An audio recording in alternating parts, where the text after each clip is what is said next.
Welcome back everyone. আমি Saptaparni from বায়োলাইভ। আশা করি তোমরা সবাই খুব ভালো আছো। তো আজকে তোমাদের জন্য আমি নিয়ে চলে এসেছি পর্ষদের মাধ্যমিক টেস্ট পেপারের পেজ নাম্বার 355 এর যে লাইফ সায়েন্সের কোয়েশ্চেন সেট রয়েছে তার 2 মার্কসের কোয়েশ্চেনগুলি। তো পর্ষদের অন্যান্য টেস্ট পেপার সলভিং এর ভিডিওগুলি দেখতে হলে এবং এবিটিএ টেস্ট পেপার সলভিং এর ভিডিও দেখতে হলে আমার চ্যানেলে মাধ্যমিক টেস্ট পেপার সলভিং 2024 এর যে প্লে লিস্ট রয়েছে সেটা তোমরা ফলো করতে পারো, তার লিংক আমি ভিডিওর এন্ডে দিয়ে দেব। প্লাস মাধ্যমিকের চ্যাপ্টার ওয়াইজ যেগুলো তোমাদের ডাউট সেগুলো ক্লিয়ার করার জন্য প্রত্যেকটা চ্যাপ্টারের ভিডিও লিংকও লাস্টে দেওয়া থাকবে। এছাড়া ভিডিও ভালো লাগলে অবশ্যই লাইক করতে ভুলো না, বন্ধুদের মধ্যে শেয়ার করে দিও এবং অবশ্যই কমেন্ট করে জানিও তোমাদের কোনো ডাউট থাকলে বা কিসের উপরে তোমরা নেক্সট ভিডিও চাও সেটা জানাতে হলে। এবং অবশ্যই নিচে দেওয়া বেল বাটন প্রেস করে সবার আগে চ্যানেলটাকে সাবস্ক্রাইব করে রাখতে ভুলো না, কারণ তোমাদের একটা সাবস্ক্রিপশন তোমাদের কাছে হয়তো ফ্রি, বাট আমার কাছে কিন্তু এর অনেক মূল্য এবং সাবস্ক্রাইব করলে তোমরা কিন্তু আমি ভিডিও দিলেই তার নোটিফিকেশন সবার আগে পেতে পারবে। তাহলে চলো আর দেরি না করে ভিডিও স্টার্ট করছি। দেখো ফার্স্ট কোয়েশ্চেন বলছে স্নায়ুকোষ। স্নায়ুকোষ মানে কি? নিউরন। ওকে, দেন বলেছে স্নায়ুতন্তু। স্নায়ুতন্তু মানে নার্ভ ফাইবার আমাদের। ওকে, নার্ভ ফাইবার। এবং স্নায়ু, স্নায়ু বলতে নার্ভ, এদের মধ্যে অন্তর সম্পর্ক প্রতিষ্ঠা করতে বলেছে। প্রথমে তো তুমি এভাবে লিখবে স্নায়ুকোষ, তারপরে অ্যারো দিয়ে লিখবে স্নায়ুতন্তু, তারপরে অ্যারো দিয়ে লিখবে স্নায়ু, ঠিক আছে? তার মানে তারপরে লিখবে তোমরা স্নায়ুকোষ হলো আমাদের স্নায়ুতন্ত্রের একক, ঠিক আছে? স্নায়ুকোষের বা নিউরনের যে অ্যাক্সন থাকে, অ্যাক্সনকে আমরা বলে থাকি স্নায়ুতন্তু বা আমাদের নার্ভ ফাইবার, ঠিক আছে? আবরণী সহ অ্যাক্সনকে নার্ভ ফাইবার বা স্নায়ুতন্তু বলা হয়। এরকম অনেকগুলি তন্তু একসাথে যোগ কলার আবরণ যুক্ত হয়ে রক্তবাহ এবং ফ্যাট কোষ যুক্ত যে গঠন তৈরি করে তাকেই আমরা স্নায়ু বলে থাকি, ঠিক আছে? এই তিনটে পয়েন্ট পরপর লিখবে এবং সবচেয়ে ভালো হয় এরপরে তোমরা তোমাদের বইতে একটা দেখবে ছবি দেওয়া আছে যে যার বাইরের দিকে তোমার এপিমাইসিয়াম, তারপরে তোমার এরকম পেরিমাইসিয়াম, তারপরে ভিতরে প্রত্যেকটা অ্যাক্সনের চারিদিকে এন্ডোমাইসিয়াম করে এরকম নার্ভ মানে নিউরন থেকে নার্ভ তৈরি হওয়ার যে ছবিটা দেওয়া রয়েছে সেটাকে যদি দিতে পারো তাহলেও খুব ভালো হয়, জাস্ট একটা লাইন ডায়াগ্রাম, ঠিক আছে? নেক্সট বলছে দেখো উপযোজন কিভাবে দৈনন্দিন জীবনে সহায়তা করে তা লেখো। উপযোজন বা অ্যাকোমোডেশন, ঠিক আছে?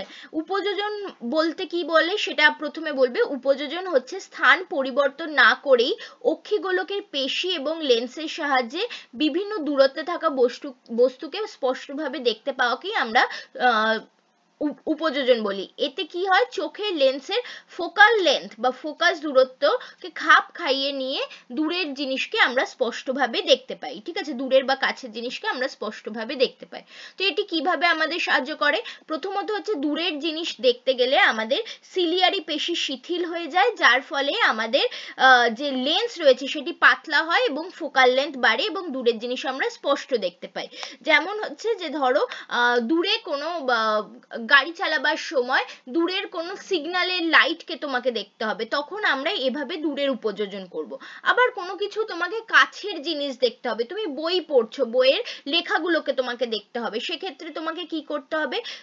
সেক্ষেত্রে আমাদের সিলিয়ারি পেশি সংকুচিত হয়, লেন্সের বক্রতা বেড়ে যায় বা লেন্স পুরু হয় এবং আমাদের চোখের ফোকাল লেন্থ কমে যায়, ফলে আমরা কাছের জিনিসকে স্পষ্ট দেখতে পাই। তো এভাবেই দৈনন্দিন জীবনের বিভিন্ন কাজে আমাদের উপযোজন সাহায্য করে। একটা দূরের জিনিসের উদাহরণ দিয়ে বলবে, একটা কাছের জিনিসের উদাহরণ দিয়ে বলবে, ঠিক আছে? প্লাস এটাও লিখতে পারো রাস্তা পারাপারের সময় আমাদের সাহায্য করে, এগুলোও তোমরা মেনশন করতে পারো। ওকে, নেক্সট যাচ্ছে, দেখো বলছে নিম্নলিখিত কি ধরনের প্রতিবর্ত ক্রিয়া তা লেখো। নিচের গুলো, ঠিক আছে? প্রথমে বলছে তীব্র আলোয় চোখের পাতা বন্ধ হয়ে যাওয়া, এটি সহজাত প্রতিবর্ত ক্রিয়া। সাঁতার কাটা, এটি তোমাদের শিখতে হয়, তো এটি অর্জিত প্রতিবর্ত ক্রিয়া। কম্পিউটারের কিবোর্ডের ব্যবহারও আমাদের শিখতে হয়, এটিও অর্জিত প্রতিবর্ত ক্রিয়া। উইকেট কিপারের বল ধরা, এটিও অর্জিত প্রতিবর্ত ক্রিয়া। কারণ নর্মালি কি হয়, কারণ মানুষের দিকে যদি তুমি বল ছুড়ে দাও সে বলের থেকে দূরে সরে যাবে, ঠিক আছে? নিজেকে সরিয়ে নেবে, সে বলটাকে ধরতে যাবে না। বাট উইকেট কিপারকে বা যারা খেলে তাদেরকে শেখানোই হয় বল এলে তাকে ধরো, তার থেকে দূরে সরে গিয়ে নিজেকে বাঁচিও না। তো এজন্য উইকেট কিপারের বল ধরা কিন্তু এক ধরনের অর্জিত প্রতিবর্ত ক্রিয়া, সহজাত নয়। ওকে, নেক্সট বলছে দেখো গর্ভাবস্থার সূচনা হওয়ার পরে প্রোজেস্টেরন কি কি কাজ করে থাকে লেখো।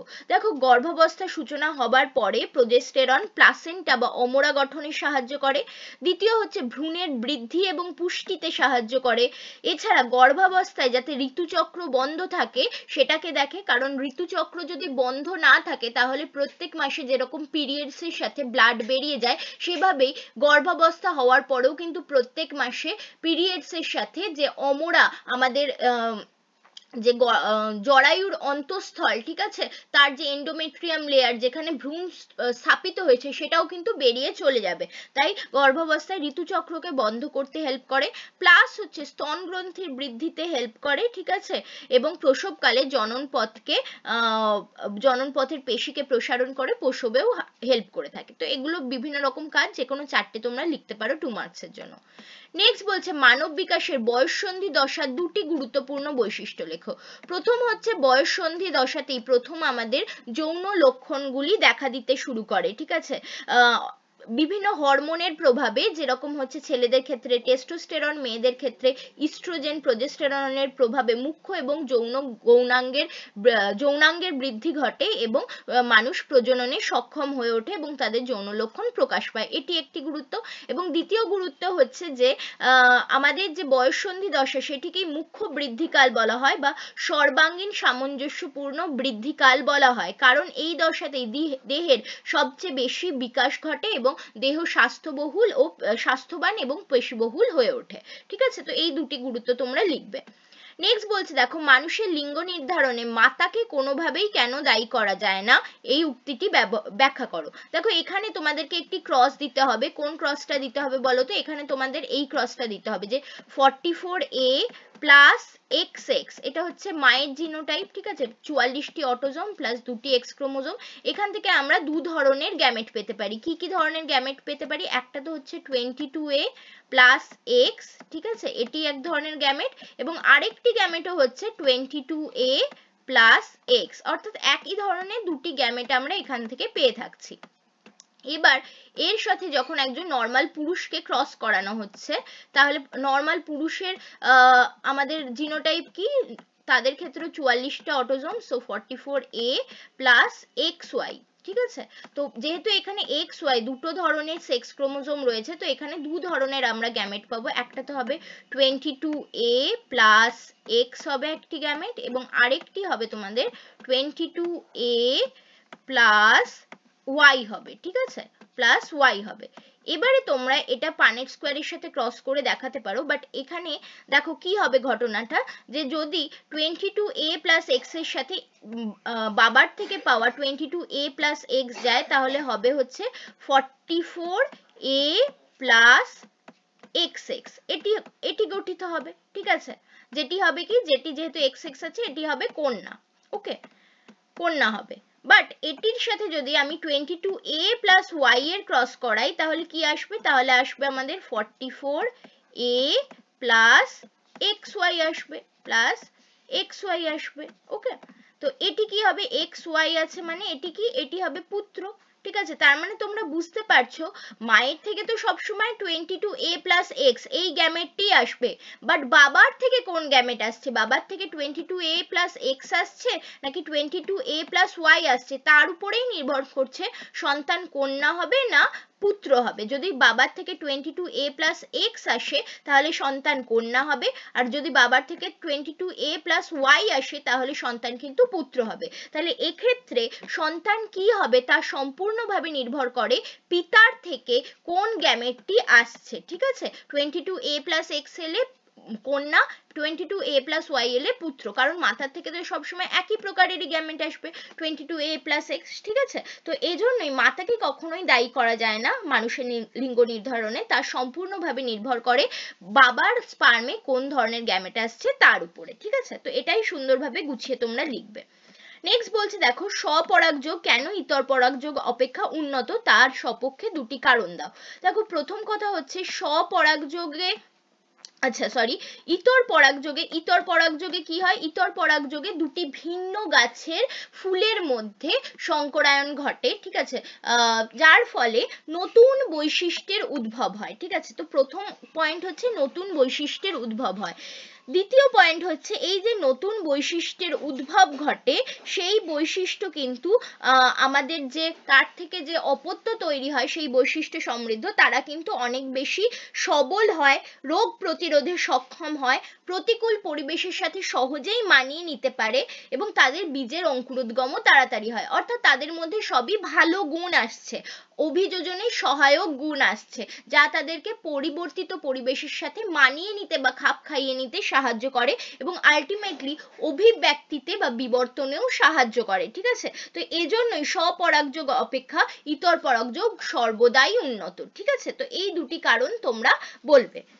নেক্সট বলছে দেখো প্রদত্ত শব্দ দুটি ব্যাখ্যা করো। জিনোটাইপ, জিনোটাইপ বলতে আমরা কি বুঝি? জিনোটাইপ হচ্ছে চারিত্রিক বৈশিষ্ট্যের জিনগত প্রকাশ। ঠিক আছে, তাকে আমরা জিনোটাইপ বলি। যেমন চারিত্রিক বৈশিষ্ট্য ধরো মটরের ক্ষেত্রে লম্বা গাছ। ঠিক আছে, তো এই লম্বা গাছকে আমরা দুটি, এটি লম্বাটি কি একটি ফিনোটাইপ, এটিকে আমরা দু ধরনের জিনোটাইপ দিয়ে প্রকাশ করতে পারি। এক হচ্ছে ক্যাপিটাল টি যেখানে দুটি অ্যালিলই লম্বা অ্যালিল, এবং আরেকটি হচ্ছে ক্যাপিটাল টি স্মল টি যেখানে প্রোকোট অ্যালিলটি হচ্ছে লম্বা অ্যালিল এবং প্রচ্ছন্ন অ্যালিলটি হচ্ছে আমাদের বেটে অ্যালিল। বাট আমরা জানি প্রকটতার সূত্র অনুযায়ী যে সংকর উদ্ভিদের ক্ষেত্রে মেন্ডেলের সূত্র অনুযায়ী সবসময় প্রোকোট অ্যালিলটাই প্রকাশ পায়। ঠিক আছে, তো জিনোটাইপ তার মানে কি? জিনোটাইপ হচ্ছে আমাদের চারিত্রিক বৈশিষ্ট্যের জিনগত প্রকাশ। একটি উদাহরণ দিয়ে দেবে। নেক্সট বলছে হেটেরোজাইগাস জীব। হেটেরোজাইগাস বা সংকর জীব আমরা কাকে বলি? যখন দুটি হোমোলোগাস ক্রোমোজোমের কোনো একটি জিনের জন্য নির্দিষ্ট লোকাস, ধরো কোনো একটি জিনের জন্য নির্দিষ্ট লোকাস হচ্ছে এটি, ঠিক আছে, দুটি হোমোলোগাস ক্রোমোজোমে, এবং এই দুটি লোকাসের দুটিতেই বিপরীত ধর্মী গ্যামেট বা অ্যালিল দেখা যায়। ঠিক আছে, একটিতে ক্যাপিটাল টি অ্যালিল রয়েছে, একটিতে স্মল টি অ্যালিল রয়েছে। তাহলে দুটি হোমোলোগাস ক্রোমোজোমে কোনো একটি বৈশিষ্ট্যের জন্য দায়ী দুটি বিপরীত ধর্মী অ্যালিল যখন বহন করে তাদেরকে আমরা, সেই ধরনের জীবকে আমরা হেটেরোজাইগাস জীব বলে থাকি। ঠিক আছে, অ্যালিল দুটো কিন্তু ভিন্ন হবে, একই বৈশিষ্ট্যে দুটি ভিন্ন অ্যালিল একই লোকাসে আমরা দেখতে পাবো। ঠিক আছে, তো সেই ধরনের ক্ষেত্রে আমরা হেটেরোজাইগাস জীব বলবো। উদাহরণ হচ্ছে ক্যাপিটাল টি স্মল টি, সংকর লম্বা যেটি। ঠিক আছে, নেক্সট বলছে দেখো ইম্পর্টেন্ট কোয়েশ্চেন, বিবাহের পূর্বে রক্ত পরীক্ষা করা বাঞ্ছনীয়, বক্তব্যটি বুঝিয়ে দাও।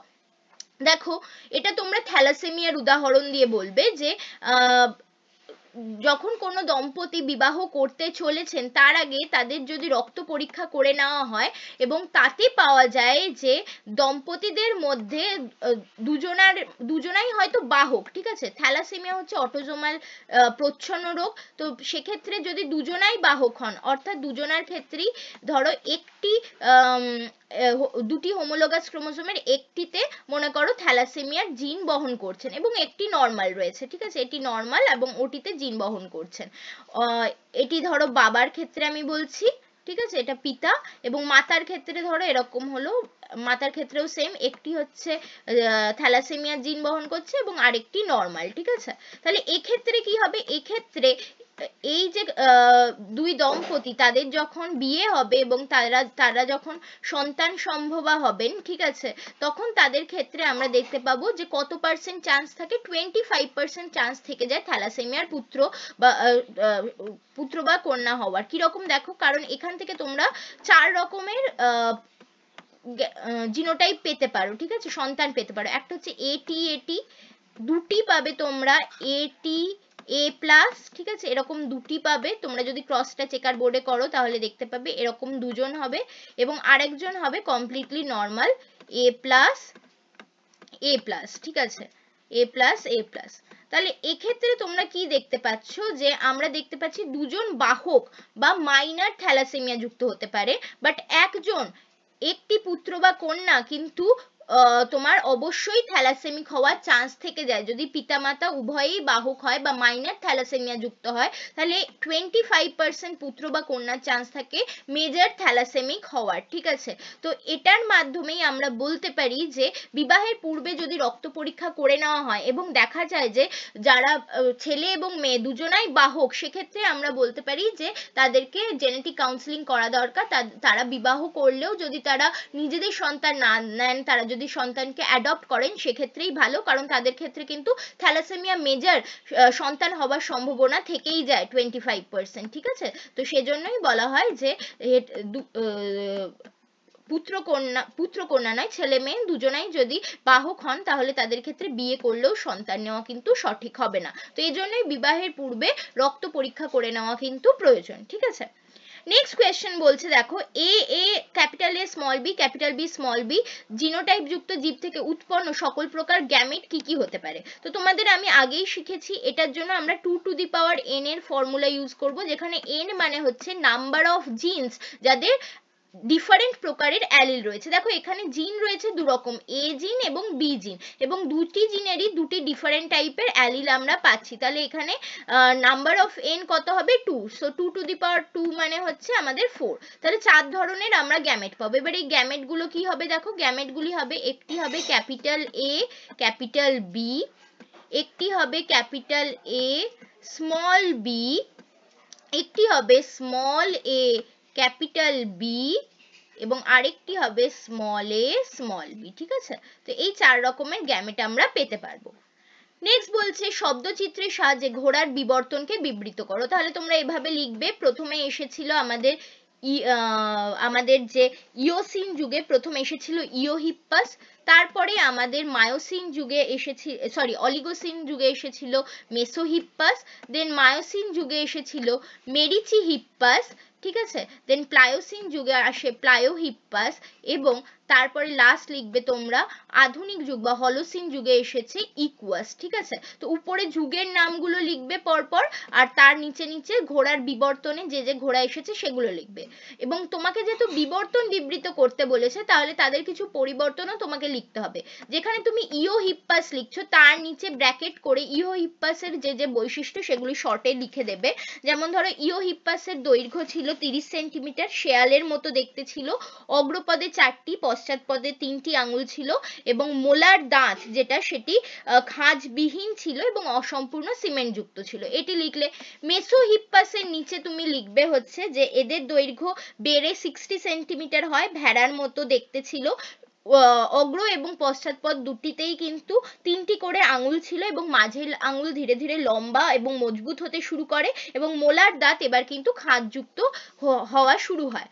মেরিচিহিপ্পাসের ক্ষেত্রে লিখবে এদের দৈর্ঘ্য আরো বেড়ে 100 সেন্টিমিটার হয়েছে, টাট্টু ঘোড়ার মতো অনেকটা, এদের ক্ষেত্রেও অগ্র এবং পশ্চাৎপদে 3টি করে করে আঙুল দেখা দিচ্ছে, এবং মাঝের আঙুলটি অর্থাৎ তৃতীয় আঙুলটি আরো বেশি লম্বা মজবুত হচ্ছে এবং খুর যুক্ত হচ্ছে, ঠিক আছে, এবং ঘাস চেবানোর মতো দীর্ঘ ক্রাউন যুক্ত প্রিমোলার এবং মোলার দাঁত তৈরি হচ্ছে। নেক্সট প্লায়োহিপ্পাসের ক্ষেত্রে কি কি লিখবে? প্লায়োহিপ্পাসের ক্ষেত্রে লিখবে এদের দৈর্ঘ্য আরো বেড়ে 120 সেন্টিমিটার হয়েছে, এরা অনেকটা আধুনিক ঘোড়ার ছোট সংস্করণ। এবং ইকুয়াসের ক্ষেত্রে লিখবে এরা হচ্ছে একদম আধুনিক ঘোড়া, এদের দৈর্ঘ্য অ্যারাউন্ড 150 সেন্টিমিটার, ঠিক আছে, 150 সেন্টিমিটার, এরা এক খুর যুক্ত, শুধুমাত্র তৃতীয় আঙুলটিই কিন্তু বড় হয়েছে এবং খুরযুক্ত হয়েছে, প্রিমোলার মোলার উভয়ই হচ্ছে খাঁজযুক্ত এবং সিমেন্টেড, ঠিক আছে। প্রত্যেকটা নিচে নিচে তাদের যে বৈশিষ্ট্য সেগুলোও মেনশন করে দেবে। নেক্সট কোয়েশ্চেন যাচ্ছি, দেখো জীব জগতে সমবৃত্তীয় অঙ্গের উদাহরণ দাও। তো সমবৃত্তীয় অঙ্গের উদাহরণ হিসেবে তোমরা লিখতে পারো যে আমাদের ইনসেক্ট বা পতঙ্গদের ডানা এবং পাখির ডানা, ঠিক আছে, এটা পাখির ডানা পালক দ্বারা নির্মিত, পতঙ্গের ডানা কাইটিন দ্বারা নির্মিত, এই দুটি হচ্ছে সমবৃত্তীয় অঙ্গের উদাহরণ। অর্থাৎ আমরা দেখতে পাচ্ছি এখানে পতঙ্গের ডানা কাইটিন দিয়ে নির্মিত আর পাখির ডানা পালক দ্বারা নির্মিত, ঠিক আছে। তো উভয়ের ক্ষেত্রেই গঠনগত কোনো সামঞ্জস্য না থাকলেও তাদের কার্যগত সামঞ্জস্য রয়েছে, তারা উভয়ই উড়তে পারে, তাই এই দুটি অঙ্গকে আমরা সমবৃত্তীয় অঙ্গ বলছি, কারণ বৃত্তীয় মানে হচ্ছে, বৃত্তি মানেই হচ্ছে কাজ, ঠিক আছে। এবং মনে রাখতে হবে এ ধরনের অঙ্গ তখনই সৃষ্টি হয় যাদের পূর্বপুরুষ আলাদা হয়, ঠিক আছে, পূর্বপুরুষ আলাদা হয়, বাট সামহাউ কোনো কোনো কারণে তারা পরিবেশের সাথে মানিয়ে নেওয়ার জন্য তাদের একই ধরনের কাজযুক্ত গঠন মানে অঙ্গ তৈরি হয়, ঠিক আছে। ফলে পূর্বপুরুষ আলাদা হওয়ায় তাদের অঙ্গগুলির গঠনগত সামঞ্জস্য তো থাকে না, কিন্তু একই ধরনের পরিবেশে বেঁচে থাকার জন্য তাদের মধ্যে কিন্তু কার্যগত সামঞ্জস্য সেই অঙ্গগুলিতে দেখা যায়, যেটি আমাদের সমবৃত্তি অঙ্গ বা অ্যানালোগাস অর্গানের উদ্ভব ঘটায়, এবং এই ধরনের অভিযোজনকে আমরা বলি অভিসারী অভিযোজন, ঠিক আছে, তো বা অভিসারী বিবর্তন বলে থাকি, অভিযোজন না অভিসারী বিবর্তন বলে থাকি, সেটাও কিন্তু মেনশন করবে। নেক্সট বলছে দেখো শিম্পাঞ্জিরা খাবারের জন্য কিভাবে উই পোকা শিকার করে লেখো। দেখো শিম্পাঞ্জিরা কি করে, শিম্পাঞ্জিরা গাছের কোনো লম্বা ডালকে ডাইরেক্ট ফিশিং টুল বা ছিপের মতো উই পোকার ঢিবির মধ্যে ঢুকিয়ে দেয়, ঠিক আছে। ফলে সেই গাছের ডালের গা বেয়ে উই পোকাগুলি উপরের দিকে উঠে আসে এবং তখন তারা গাছের ডালটিকে তুলে নেয় উপরে এবং তারপর তারা মহা আনন্দে সেই উই পোকা খেতে থাকে। তাহলে এখানে ওরা ফিশিং টুল টেকনোলজি ইউজ করে উই পোকাকে শিকার করছে। নেক্সট বলছে নিচের সংরক্ষণ কেন্দ্রগুলি কোন কোন জীবের সাথে সম্পর্কিত লেখো। গির জাতীয় উদ্যান সিংহ সংরক্ষণের জন্য, মানুষ একশৃঙ্গ গন্ডার, করবেট হচ্ছে আমাদের বাঘের জন্য এবং কাঞ্চনজঙ্ঘা জাতীয় উদ্যান হচ্ছে আমাদের রেড পান্ডা সংরক্ষণের জন্য। নেক্সট বলছে দেখো নাইট্রোজেন সংবন্ধনে সাহায্যকারী একটি মিথজীবী ব্যাকটেরিয়ার নাম লেখো, রাইজোবিয়াম, এবং একটি স্বাধীনজীবী ব্যাকটেরিয়া লিখতে পারো ক্লস্ট্রিডিয়াম, অ্যাজোটোব্যাক্টার ইত্যাদি। ওকে, নেক্সট বলছে বিশ্ব উষ্ণায়নের সঙ্গে বায়ু দূষণের সম্পর্ক কি। দেখো বায়ু দূষণের ফলে বায়ুতে বিভিন্ন বায়ু দূষককারী গ্যাসের পরিমাণ বাড়ছে, কার্বন কণার পরিমাণ বাড়ছে, কার্বন ডাইঅক্সাইড, কার্বন মনোঅক্সাইড ইত্যাদি গ্যাসের পরিমাণ বাড়ছে বায়ু দূষণের ফলে। এছাড়াও অন্যান্য গ্রিন হাউস গ্যাস যেমন ক্লোরোফ্লুরোকার্বন, তারপরে নাইট্রাস অক্সাইড, এগুলিও কিন্তু বায়ু দূষণের ফলে বায়ুতে এদের মাত্রা বেড়ে যাচ্ছে।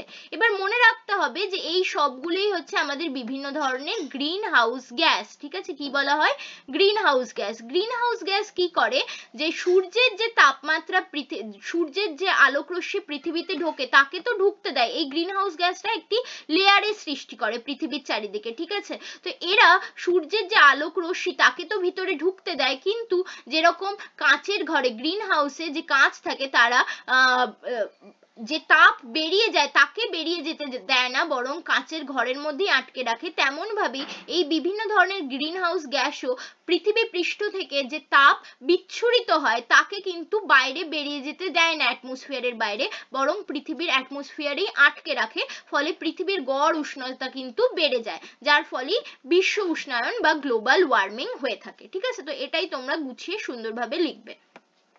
নেক্সট বলছে দেখো জীব বৈচিত্র্য সংরক্ষণে জয়েন্ট ফরেস্ট ম্যানেজমেন্ট এবং পিবিআর হলো দুটি হাতিয়ার, বলো কেন, এটা যথাযথ ব্যাখ্যা করো। দেখো জয়েন্ট ফরেস্ট ম্যানেজমেন্ট হচ্ছে কোনো একটি রাজ্যের যে ফরেস্ট ডিপার্টমেন্ট তার সাথে সেই অঞ্চলের স্থানীয় মানুষরা একসাথে কাজ করে কোনো অরণ্য গড়ে তোলা এবং তার সুরক্ষার দায়িত্ব নেওয়া, এটিকেই আমরা জয়েন্ট ফরেস্ট ম্যানেজমেন্ট বলে থাকি। whereas পিপল বায়োডাইভার্সিটি রেজিস্ট্রার হচ্ছে যে স্থানীয় মানুষদের স্থানীয় জীবজগৎ সম্বন্ধে জ্ঞান অন্যান্যদের তুলনায় বেশি হয়, তারা ভালোভাবে জানেন ওখানকার স্থানীয় যে জীবজগৎ রয়েছে তারা কখন প্রজনন করে, তারা কি খায়, কোথায় থাকে, তাদের জীবনযাত্রা কিরকম, তারা কখন পরিযান করে ইত্যাদি সম্বন্ধে তাদের জ্ঞান অন্যান্যদের তুলনায় অনেক বেশি। তাই স্থানীয় মানুষদের এই যে জীবজগৎ সম্বন্ধে জ্ঞান সেটিকে লিপিবদ্ধ করে রাখা হয় যে রেজিস্টারে, তাকে আমরা পিপল বায়োডাইভার্সিটি রেজিস্টার বলে থাকি, ঠিক আছে।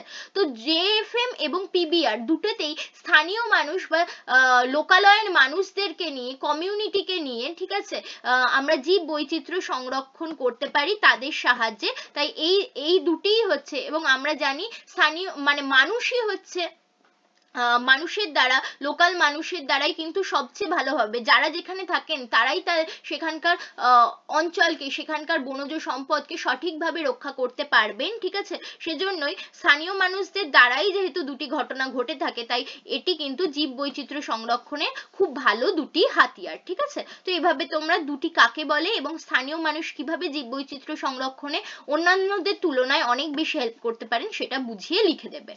তো আশা করি আজকের ভিডিওর 17টি কোয়েশ্চেন তোমরা ভালোভাবে বুঝতে পেরেছো। যদি কোনো রকম ডাউট থাকে তাহলে নিচে কমেন্ট করে জানাতে ভুলো না, আমি তোমাদের ডাউট ক্লিয়ার করে দেব। ওকে, আশা করি ডাউট থাকবে না, ভালোভাবেই তোমাদের বুঝিয়ে দিয়েছি। আর অবশ্যই চ্যানেলটাকে সাবস্ক্রাইব করে দিও এবং লাইক, শেয়ার, কমেন্ট করতেও ভুলো না। Thanks for watching and happy learning.